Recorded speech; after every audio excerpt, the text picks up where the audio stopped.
Good evening to everyone and welcome to today's session. Yesterday, we had a slight interruption when we started the topic of laryngeal carcinoma. So today is a sunny day. Few days are rainy days. So we welcome our online students, Dr. Tarachan, Purohiti, Dr. Agarwal, Tejus, and the students from Vijayawada, Vizag, Guntur, Jabalpur, and Nainital. So, cancer larynx. If at all 10 questions come in the MD entrance in ENT, invariably there is a question on the laryngeal carcinoma. It is 10 times more common in males than in females. It is typically seen in the age group between 40 to 70 years, which is one of the common form of question which is being asked. Now, what are the risk factors? You all know very well. It is the tobacco and alcohol which are considered to be the most important risk factors. And in the cigarette smoke, it is the benzopyrene which is considered to be very carcinogenic in nature. Individually, alcohol or the smoking by itself will increase 2 to 3 folds risk. But the combination of these two is nearly around 15 times more riskier is what need to be remembered. Similarly, any previous radiation or a laryngeal papilloma, it can also induce laryngeal carcinoma. The risk factors you need to be very, very sure about. Similarly, can laryngeal carcinoma be an occupational disorder? Is my question to all of you. A lot of people use asbestos as the tiles on the top of their house. Asbestos, mustard gas and petroleum products, they are known to have a role in induction of the laryngeal carcinoma. Now, what is the challenge of this topic? Laryngeal carcinoma is my question to all of you. Our entire ENT posting, nobody will show us anything. Why? Because mouth is deep, nose is deep, ear is deep. There are those deeper structures on which the Department of Otolaryngology stands on. So first 1 week we will always be sincere and honest students, we wanted to learn. But within about 1 week, 10 days, we lose an interest and we hang around the canteen and ENT posting is over in MBBS. So everything else goes into imagination. So that's the reason, doctor. Anatomy of the larynx is most important thing to understand the staging, etc., in laryngeal cancer. So we have supraglottis, we have suprahyoid epiglottis, infrahyoid epiglottis, aryepiglottic folds, arytenoids and ventricular bands, which are the false cords. They constitute what is called as supraglottis, is what you need to basically remember. Now, if you look at the typical structure, here you have epiglottis, the aryepiglottic fold. You have the arytenoid cartilages.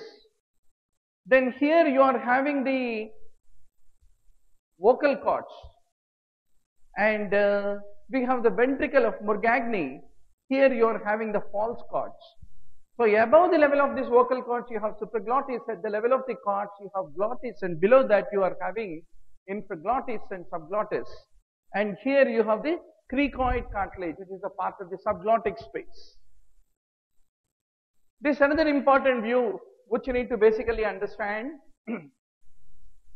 One of our online students, Fahima, transmission is not good, but I think she need to check the local connection, because local connectivity speed must be at least 1 Mbps. Huh? So, epiglottis, hyoid bone, false cords, true cords, and subglottis and cricoid cartilage. Now, this is a typical laryngological view, which you need to be quite sure. Here you are having the true vocal cords. So when you do intubation, What is important to be very sure that you pass an endotracheal tube into the trachea only? You see the cords when you lift the epiglottis. Then you have the arytenoid cartilages, and here you are having the epiglottis is what you are able to see. Now this is a typical picture where you can see the presence of the malignant tissue, which is the adherent to the vocal cord, is what you are able to see. Then this another important view where you can see the arytenoids, epiglottic folds, the epiglottis, the vocal folds and ventricular folds is another view. Then this is a T1 staged carcinoma of the supraglottic area above the vocal cords, which are able to see very clearly. This is how a cancerous tissue of the larynx typically looks like. Once more, this another view when the vocal cords are closed versus when the vocal cords are in an open state. So when they are in an open state, these are the true vocal cords which are able to see, and through them you can see the trachea. And this is the false vocal cord. It is a concept very similar to labia majora and minora kind of a similarity, where you have the false vocal cord and the true vocal cord is what you are able to see. Now, doctor, glottis, typically the level at which the vocal cords are present, including the anterior and posterior commissure, basically constitutes what is called as the glottis. Now, subglottis basically extends below the level of the vocal cords until the lower border of the cricoid cartilage is what you have to fundamentally remember. Now, the most challenging question which is frequently asked in the exam, you please check whether other people transmission is it okay or not in Tirupati, Guntur and all. So, alright doc. TNM is, whether it is breast cancer or laryngeal cancer or any cancer, is tumor, tumor size, nodal status and metastasis. Tumor size, typically you have T1, if you take supraglottis, basically TNM we need to learn for both supraglottis, glottic and subglottic area. Yes, in the supraglottis, we say T1 when tumor is limited to one subsite of the supraglottis with the normal vocal cord mobility, then you call T1. You call it as T2 when the tumor is invading the mucosa of more than one adjacent subsite of the supraglottis or the glottis or the region outside the supraglottis, which can be the vallicula or the mucosa of the base of the tongue or the medial wall of the pyriform sinus, without any fixation of the larynx. Then when do you call it as T3, doctor? T3, you can turn the fan that side so that you will get a little relief. Alright. T3, when do you call it, doctor? Typically, when the tumor is limited to larynx with the vocal cord fixation and it is invading any of the structures in the supraglottic area, which can be postcricoid, preepiglottic, paraglottic space or the thyroid cartilage. If any of them are all invaded, then you basically call it as T3 is what need to be remembered.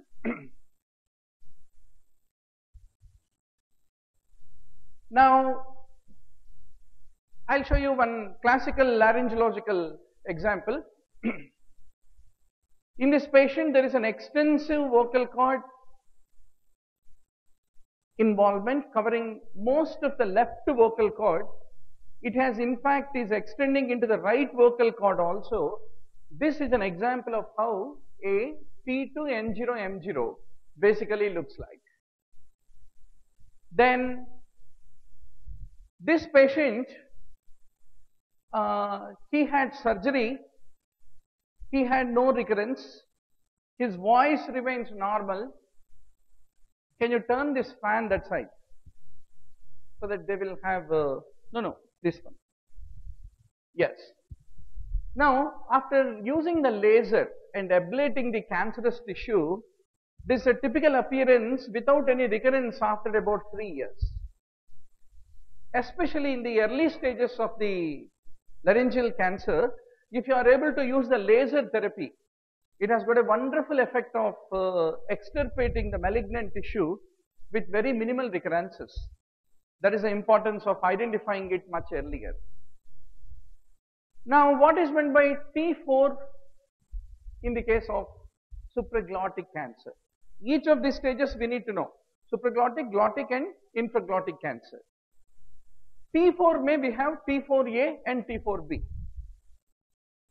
The tumor is invading the thyroid cartilage and also the tissues beyond larynx, which can be trachea, soft tissues of the neck, extrinsic muscles of the tongue, strap muscles, thyroid or esophagus, any of these structures.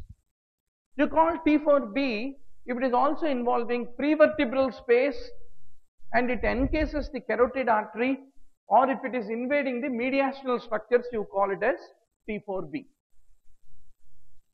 Now the question comes to our mind: so many cancers are there in medicine: prostate cancer, breast cancer, laryngeal cancer. Is it humanly possible to remember all these cancer staging? It is not needed for entrance. For entrance, MD entrance, breast cancer, carcinoma cervix, endometrial cancer. If you say ENT, laryngeal cancer, the whole challenge is in remembering the staging when you go to the entrance exam. So suddenly if he says that it is encasing carotid artery, T4B should strike to you. Suddenly if he says that it is involving trachea and soft tissues of neck, T4A should strike to your mind. Now let us look. Earlier days there is more imagination, but imagiology, CT, MRI have improved so much that nowadays diagnosis, to prove your diagnosis, to stage a malignancy is much more easier. So this is an example of a T1 and T2 weighted MRI coronal images where the tumor tissue you can see is typically replacing the normal structure of the vocal cord and giving you the typical appearance. This is the typical malignant tissue. Even you can see the malignant tissue which is invading. Then you can see this is a pre-epiglottic space. Normally it is filled with fat, but in this case of the laryngeal cancer, you are able to see the infiltration to preglottic space. Then let us talk about the glottis and its classification. If the tumor is limited only to the vocal cords always mean either a anterior or posterior commissure, but there is a normal mobility, you call it as the T1. In that, if it is involving only one cord, it is T1A. Both the vocal cords you call T1B. From the glottis, if it going to supraglottis, then you basically call it as T2, even if it is going to subglottic area. And if it is only there in glottic area, but there is a loss of the vocal cord mobility also, it becomes T2, is what need to be remembered. Now doctor, between glottic versus supraglottic malignancy, what is the main difference? Vocal cords don't have lymphatic drainage. So if there is a cancer in the vocal cords, there is no SMS going anywhere. But if there is a cancer in the supraglottic or infraglottic area, there is an SMS, blogs, Twitter, everywhere the news will go and all tissues will say, send us also some more cancer. So they carry a poorer prognosis that way. Then T3, it is limited to the larynx with a vocal cord fixation, or if it is involving the paraglottic space, or if the thyroid cartilage involvement is there, even minor, then you call it as T3. Now let us see. Typically, this is a left supraglottic carcinoma which is invading the paraglottic space, and the paraglottic fat is being replaced by the malignant tissue. And if you look at the arytenoid cartilage, this is the arytenoid cartilage.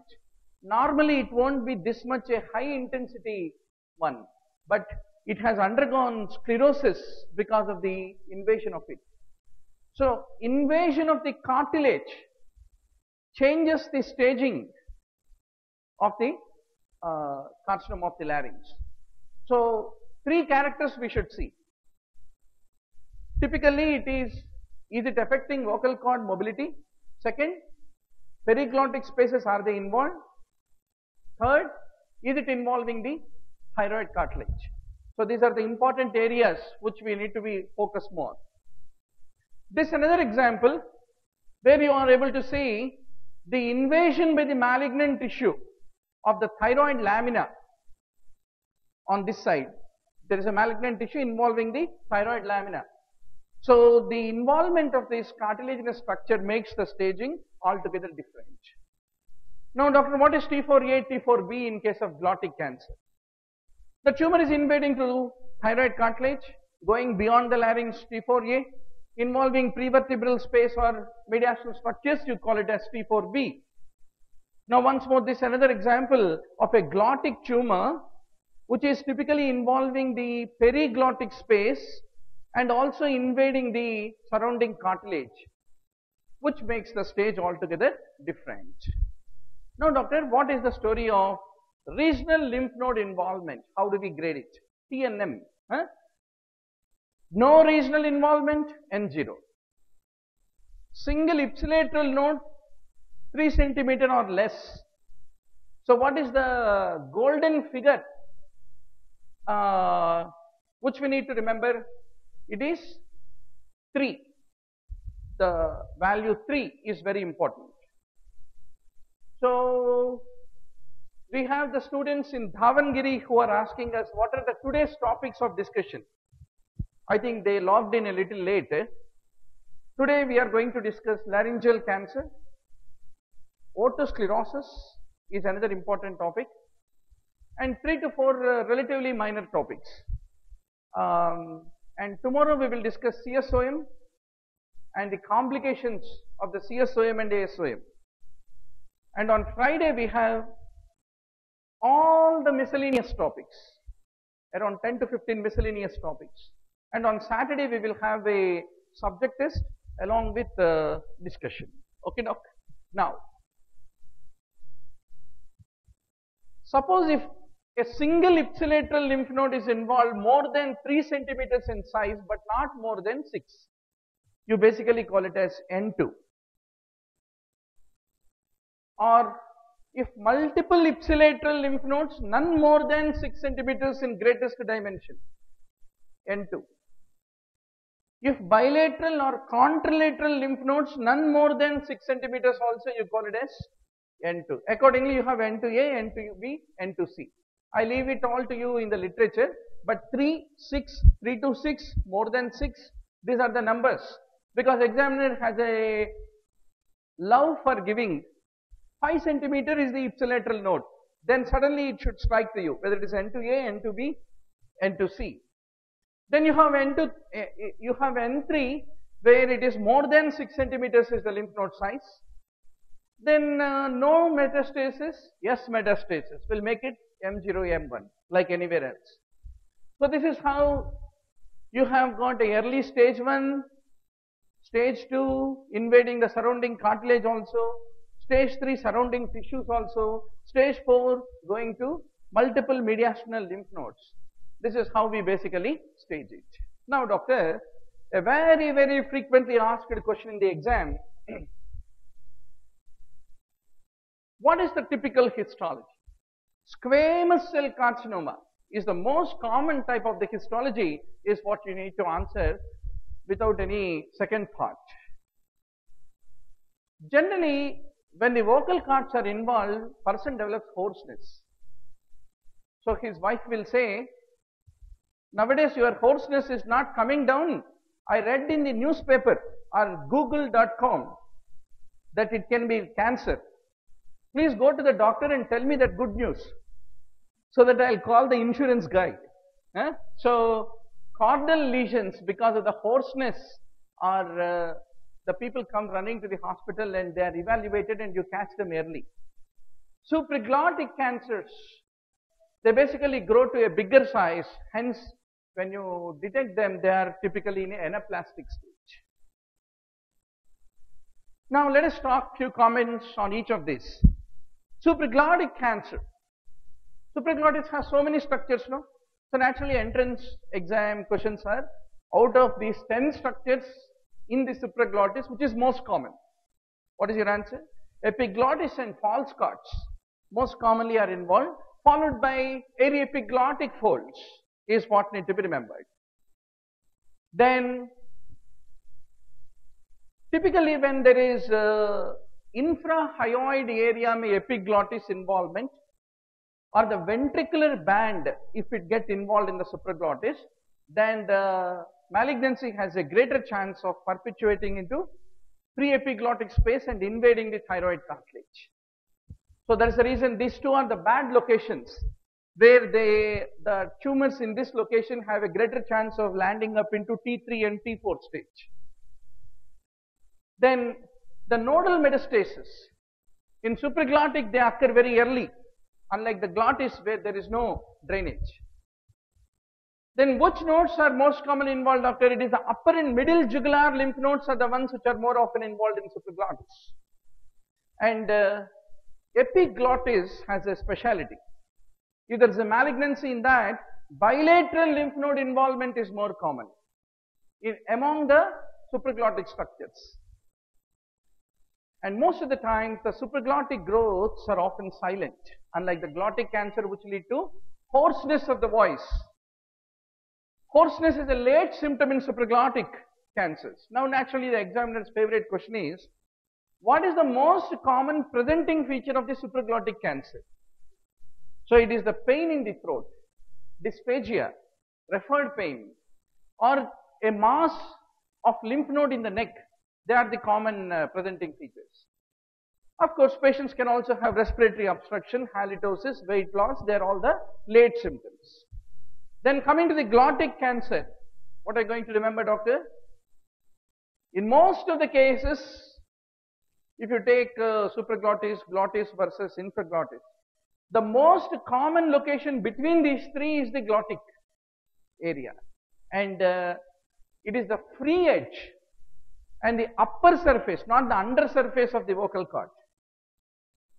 And typically in the anterior and middle third of the vocal cord is the most common location.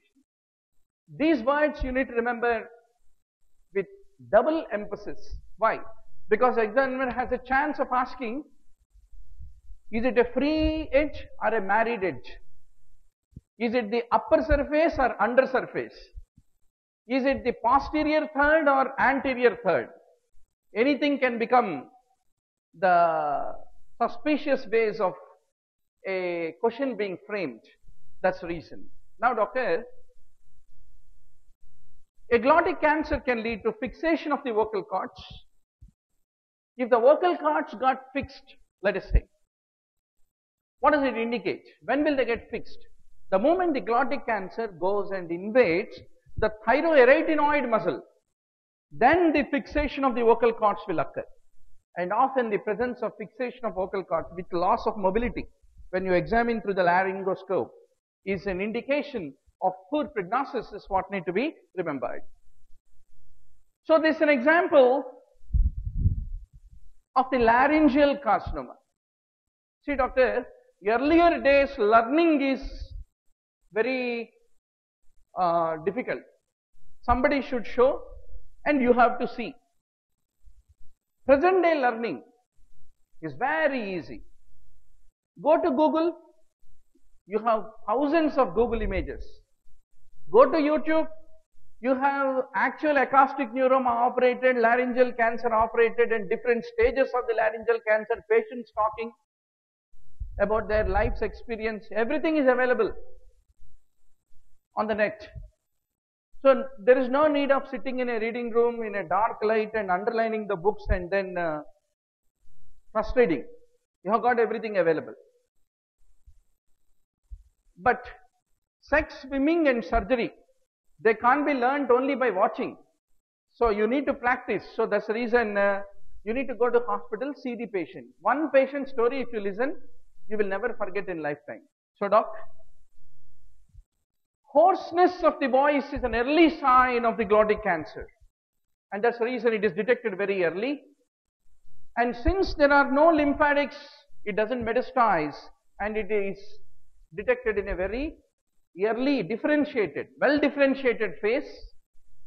And if there is any increase in size, the fixation of cords can occur. And when that occurs, there is a development of laryngeal obstruction and stridor. Now this is another coronal reformation image on a helical CD where the right glottic tumor, typically you are able to see, and this is an example. This tumor is no more limited only to the vocal cords. Even the subglottic space also it is invading, which is delineated very well. At the time of endoscopy, only the glottic involvement was seen. But later on, when the MRI had been taken, you are able to see even the subglottic invasion, which altogether changes the prognosis and the staging of it. This is an axial CD where you are able to see the malignant tissue typically is having extension and involving the cricoid ring. Once more, a cartilaginous invasion is a bad omen. Now, a few comments on subglottic cancer. Typically, subglottic cancer, subglottis in the case of the children, infants is narrowest part. In adults, what is the narrowest part, doctor? Glottis. Right? That's what we studied in the last session in anatomy. So, the earliest presentation of a subglottic malignancy is a laryngeal obstruction and often it presents late, and by the time of detection only it's spread already. Can you give me a similar kind of a tumor in case of bronchogenic carcinoma? Small cell cancer, histology in bronchogenic carcinoma, by the time you detect only already adrenals, everywhere metastasis happen. Small fellows run faster, right? So that's how a small cell carcinoma metastasizes, and by the time of diagnosis only, it is already metastasized is what you will be able to identify. Now, how do you diagnose laryngeal cancer? Typically, anybody who is in the malignancy age, what is malignancy age? Sweet 40s, 40 to 70. With the hoarseness of the voice extending beyond 3 weeks. As a teacher, I am always afraid whenever I have a hoarseness of voice. On Friday and Saturday, we are going to have an excellent teacher, Dr. Srinivas Murthy, who is our very good friend in medical school days also. He is a ENT surgeon who will be honoring the session of delivering some of the topics on Friday, Saturday. Every day to see same Dr. Murali Bharadwaj is a boring job. So you have got a different teacher, you will get a different what you call appetite for learning. So I requested the doctor, Dr. Murthy. So every time I get a hoarseness of voice, he reassures me, don't worry, it is not cancer, still there is some more time. It is a laryngitis because of the common cold. So I am little more assured. For a few days, I'll go into mount breath, and after that it becomes all right. So for a physician and a teacher, to not be able to talk is equal to hung to death. So that's a problem. Now, doctor, carcinoma in situ and superficial carcinomas, they need to be basically differentiated from a leukoplakia, which is not yet malignant. So for that, we basically use the toluidine blue staining, which will be able to differentiate where carcinoma in situ will take up the dye, but the leukoplakia does not. That's how you can be able to differentiate, and from the selective area you can take the biopsy. Now, doctor, we come to the most important area frequently asked as an MCQ. We welcome our online students, Dr. Vinod, Akshara, K for what? K for Kakinada or Karnool? So, now we are a very big community with nearly around 100 plus students attending the session today. So, you all are given the notes. Whatever we teach, we broadcast, we offer it as a notes. So, take a chance after going home to run through notes. You will discover that 100 or 150 pages in the textbook are covered. So, you will, but for you yourself to read that will take a little longer time. That's only difference. So, we need to leverage the time by coming here to get focus. Now, doc, any malignancy, surgery, radiotherapy or chemotherapy. So, which one do you want to choose? Radio, surgery or conservative laryngeal surgery or a radical total laryngectomy between the two? Or do you want to do both surgery and radiotherapy? Not much for place for chemotherapy. Now, doc, any squamous cell carcinoma anywhere in the body highly responsive to radiotherapy. That's a very important rule which you need to remember.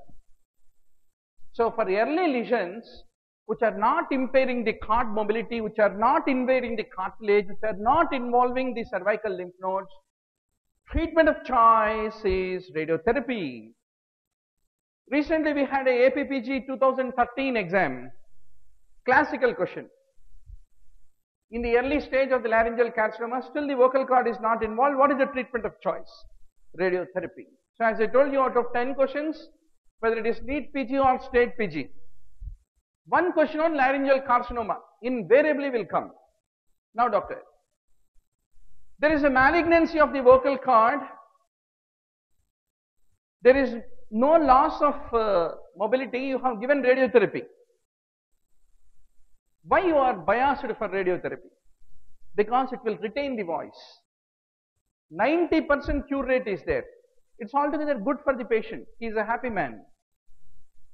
Then, if it is a superficial exophytic lesion, or if it is typically there in the tip of epiglottis and epiglottic folds, radiotherapy especially has a role. Such lesions are more amicable and their cure rate is between 70 to 90%. So, this is how you are sending the patient to radiotherapy with the early stage of the laryngeal cancer where the vocal cord mobility is still intact is what you are going to remember.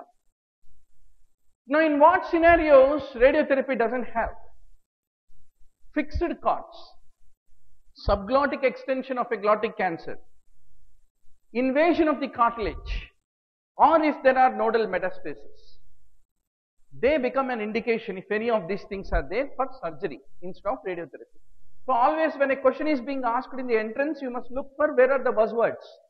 If these buzzwords are there, don't go to radiotherapy as your answer. That's what examiner wants. Now, what kind of surgery you want to basically do for this clinical scenario? You have conservative surgery where voice is retained. So, in this what will you do? In a conservative surgery, you will excise the vocal cord after splitting the larynx, which is called cordectomy. You excise the vocal cord and anterior commissure also. Then you call partial frontolateral laryngectomy. You excise the supraglottis, which include epiglottis, epiglottic folds, false cords and ventricles, but not vocal cords. Still the voice is retained, na? Hence it is still called conservative surgery. Then you give a transverse section of the larynx above the vocal cords.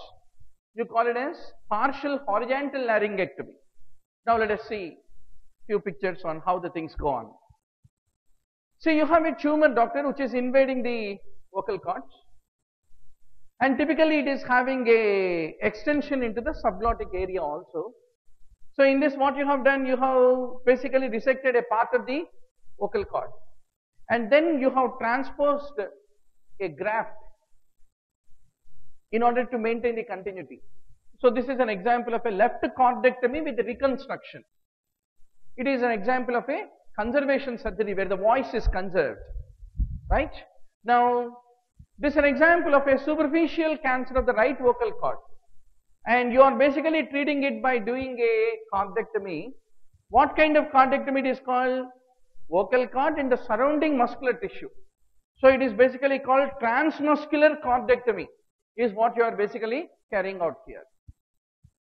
So this is a typical example of how the vocal cord along with the surrounding muscle tissue is also being removed. Then this is an example of a T1A cancer of the left vocal cord. And what are you doing it over here? It is infiltrating the vocal ligament. So here you are doing a complete cordectomy is what you are fundamentally doing. So this is a typical operative area where complete cordectomy is carried out.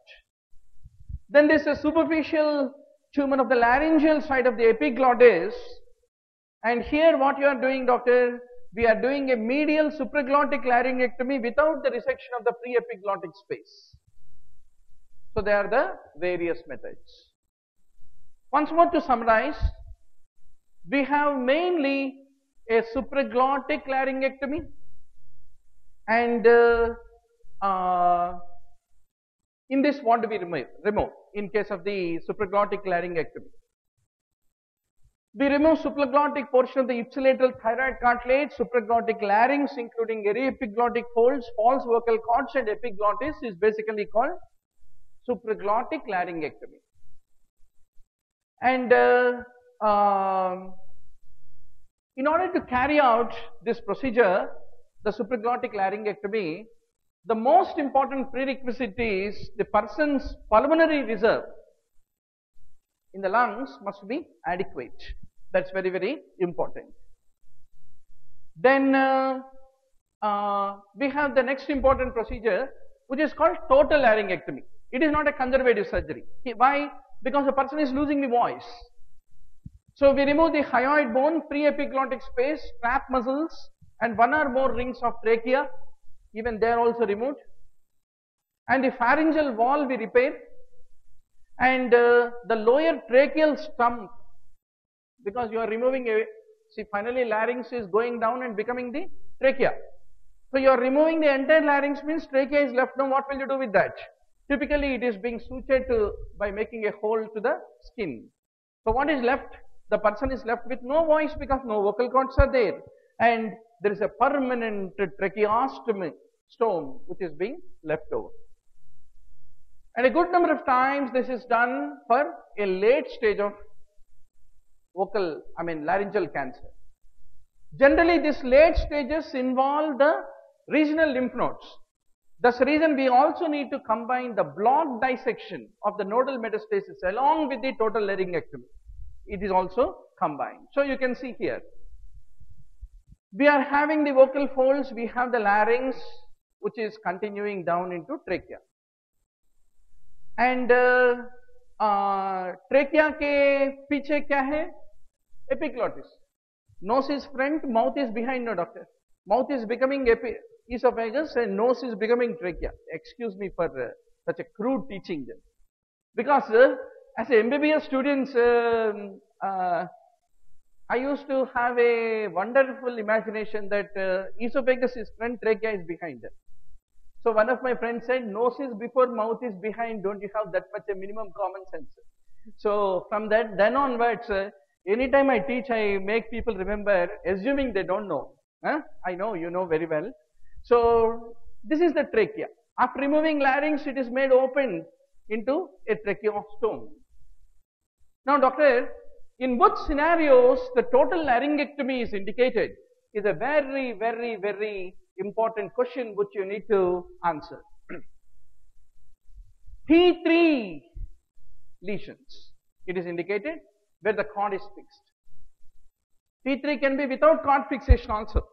But whenever cord is fixed, T3B or C, whenever all T4 lesions, without exception, we do total laryngectomy. Any invasion of thyroid or cricket cartilage, indication for total laryngectomy. bilateral arytenoid cartilage involvement, total laryngectomy. Anterior commissure को छोड़ दो, vocal cords को छोड़ दो, posterior commissure involve हो गया तो glottic cancer में indication for total laryngectomy. Transglottic cancer, it is no more limiting in LKG, it is going to UKG, first class, second class also. It is pervading through multiple areas. Then we want to do total laryngectomy. And if already distant metastases have developed, adrenals, liver, other places are involved, contraindication for total laryngectomy is what you need to remember. Now, is there any role for combined therapy? Yes, sir. Surgical ablation can be combined either with a pre or a post-operative radiation is what we need to remember, especially by doing so. If you combine, you can decrease the recurrence, and if pre-operatively if you give radiation before surgery, then you can also make the fixed nodes become resectable. So that is another important specific indication. Now, doctor, we have a special scenario, a patient with glottic cancer who is having carcinoma in situ. What do you want to do? Typically, you can do transoral endoscopic CO2 laser therapy is typically indicated. One is you can use radiotherapy is one choice always available for you. But in the modern times, we have the CO2 laser therapy which is available. So, doc, this is a classical example. Pre-operatively patient who had a vocal cord early lesion, after laser therapy, post-operatively within 2 months, clean shave, no recurrence. Similarly, you have one more case of a pre-operative view, laser therapy, post-operative view. Similarly, this another example on this vocal cord, you have a cancer, post-operatively, after laser therapy, it became clean. So, in exam, at least if you can remember laser therapy is used, I will be more than happy. Then if laser is not available, you are working in CHC, Community Health Center. You can do under microscope stripping of vocal cords is a choice which is available. And that stripped tissue is being subjected to biopsy, and if it is showing the invasive cancer, then that becomes an indication for radiotherapy. And suppose if it is saying only carcinoma in situ, you can ask the patient to come for follow-up. So let us summarize, based on the staging, how do we want to fundamentally manage? We have carcinoma in situ and invasive carcinoma. Within invasive carcinoma, we have T1 different stages, right? So it is a T1 carcinoma in glottic area. It is a radiotherapy which is the treatment of choice. T1 carcinoma going to anterior commissure, still radiotherapy is the best choice. Suppose if it is not feasible, then we need to do frontolateral partial laryngectomy, which is an example of conservative surgery. If it fails, then total laryngectomy should be done. Then T1 carcinoma going to arytenoid, then what do you want to do? Because each of these clinical scenarios is an MCQ in the entrance. T1 with arytenoid, T1 with anterior commissure. So you have to be 200% sure answering in the tomorrow's exam. Not very big deal. 2 to 3 times you imagine different kinds of patients who come to you. Then what you want to do? So as entrance going students, we used to play this game. Make 3 or 4 classmates bakras and they tell, I belong to T1B, what do you want to do? Just like dumb charades. So ultimately, those classmates have now become top specialists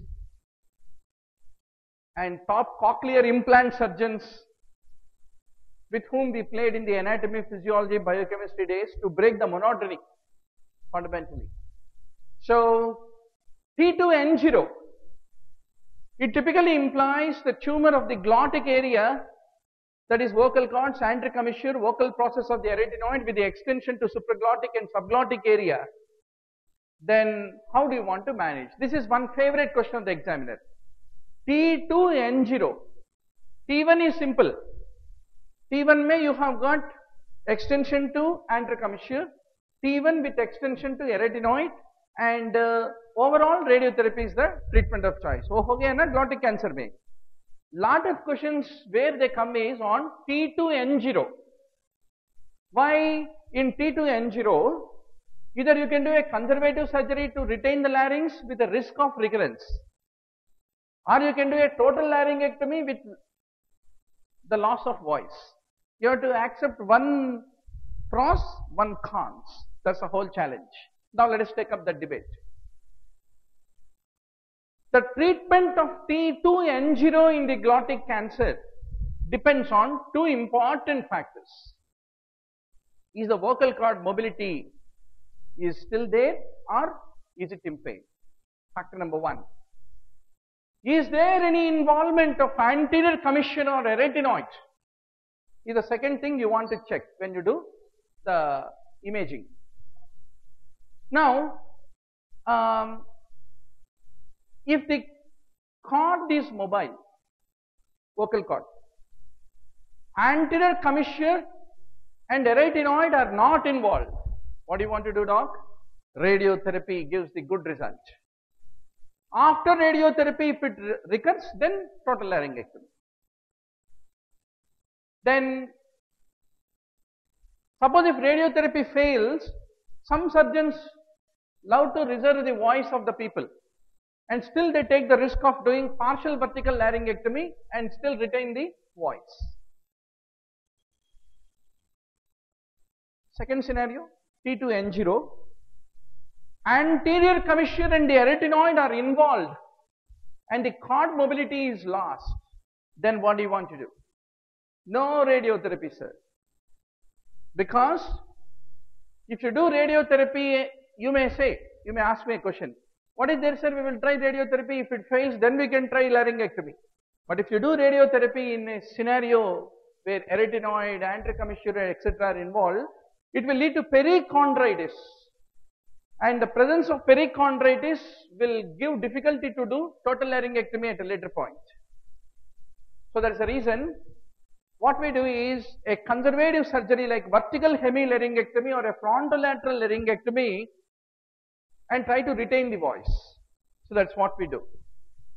Then at the time of doing a conservative laryngectomy like vertical hemilaryngectomy, you may get a doubt. Shall we do the block dissection of the nodes or not? Generally T3N0 means it did not involve the nodes.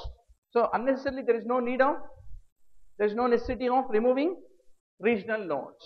Once more, this is an important area where question comes.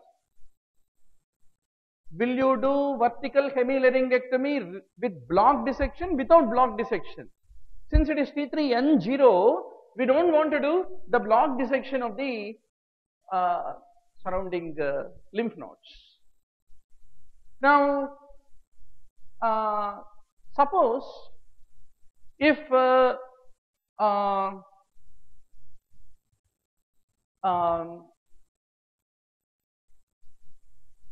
cord mobility is affected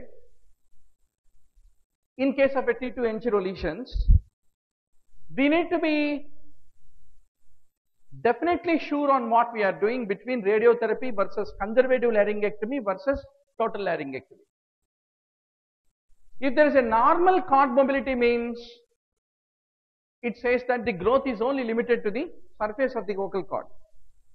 But if there is a impaired mobility means there is a deeper invasion into the intrinsic laryngeal muscles, and any cord immobility indicates a deeper invasion. Any deeply invaded malignant tissue will be radio unresponsive.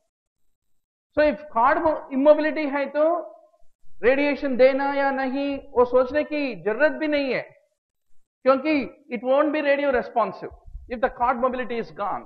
That is the rule of thumb. So this once more an example of a near total laryngectomy in advanced cancers of the larynx, where you are leaving a permanent tracheostomy. But how does it differ from that of a total laryngectomy? You are preserving some amount of voluntary voice in near total laryngectomy. How will you preserve that? Typically, If you look at the technique, what are the structures which are being removed in the near total laryngectomy? I leave the pictorial for you to review. But what is important for you to do near total laryngectomy? At least one arytenoid must be free from the cancer. Then you will be doing what is called near total laryngectomy is what need to be remembered. Suppose if the patient doesn't have a good pulmonary reserve, then we do what is called total laryngectomy and then open a tracheostome is what need to be remembered. And near total laryngectomy, what do you remove? You remove the thyroid, cricoid, as well as the hyoid bone. They're all being excised along with the larynx. So that's what you do in the case of the total laryngectomy. Then this is an example of a supracricoid partial laryngectomy along with cricohyoidpexy. Basically, what is the purpose of doing all these arthrodesis? The idea is to preserve the voluntary voice as much as possible. So that is what we are trying to do. Now, doctor, suppose if there is an invasion of the glottic cancer into paraglottic or subglottic space, then there is a concomitant invasion of the laryngeal cartilages also. So that is the reason they have a poor survival, and in such cases if you do radiation, if the cord mobility is impaired or if there is a subglottic extension, drastically the survival will fall down from 86% to 63% is what need to be remembered. So that is all the discussion about T2N0. T2N0, the treatment depends upon what are the two factors, two most important factors. How is the cord mobility is the question number one. Cord mobility is the question number one. And is there any involvement of arytenoid or anterior commissure is the question number two. Then what are the choices available in T3N0? Is it a voice conserving laryngectomy or a voice losing laryngectomy? Between the two, they are the things that need to be basically answered. And the moment there is a cord immobility, radiotherapy is useless. They're the important dictums that should not be forgotten. Now, doc, T3 and T4 glottic cancers, how do you want to fundamentally treat? Total laryngectomy is always the choice, and it is generally combined with a neck dissection of the regional lymph nodes. And in T4 lesions especially, you need to give both surgery and also radiotherapy as a combined option. So T1 is easy to remember because radiotherapy. Few cases may partial voice preserving laryngectomy. T2N0 may, depending upon the cord mobility and arytenoid invasion. T3, T4 may, T4 is a combined therapy. T3 is basically by total laryngectomy. So these are the points that need to be remembered.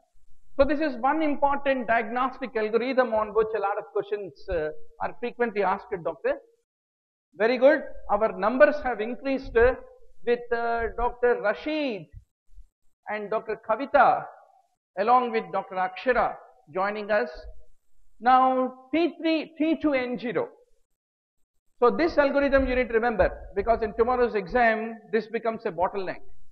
Cord mobile, this is already what we discussed. Just a summary. Cord mobile, cord immobile.